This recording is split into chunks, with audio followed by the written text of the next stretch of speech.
What have you found about paying people to do things? Well, we seem to find that it's absolutely fine to pay some people to do some jobs. So we have paid wardens, we might have pay the cleaner or the gardener, and we're happy to pay for someone to fix the boiler. But there are other things that we don't seem to be so comfortable with. And I guess I want to be asking, is it really so bad to be paying people to do some other functions? What kind of jobs have you come across? Well, a fairly small number of area meetings have got an administrator, really quite part-time, maybe 10 hours a month, that kind of thing.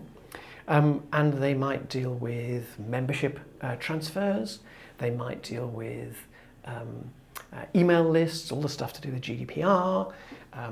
Perhaps they might pick up the gift aid processing, or typing up agendas, or distributing papers to people. So things that might otherwise take up the time of an area meeting clerk. Others have a paid bookkeeper. In the treasurer's section of these videos, you'll hear me talk about the fact that 14% of local meetings have a paid bookkeeper. Others are paying people to manage the meeting house lettings rather than a warden, or residential lettings for investment properties, or to do the property maintenance. So again, we cover that in another of the videos.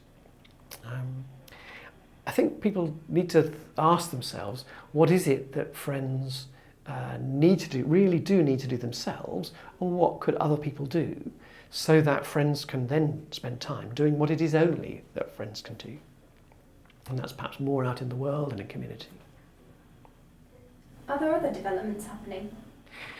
Well, Britain Really Meeting has been piloting a number of local development workers working on helping meetings across a group of area meetings with the things that matter most to them. And there's going to be an increase in those local development workers across the country. Another part of the organisation has been experimenting with youth workers. So there are a number of different things that are happening that will, I think, increase the support to friends. Are there any ways of doing things you want to highlight?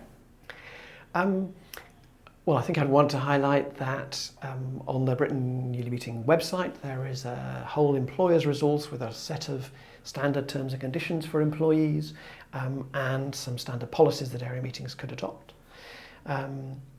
Other things that people are considering might be having an employee who works for more than one area meeting. So by the time somebody's learned how to handle things, in one area meeting they might do that with others.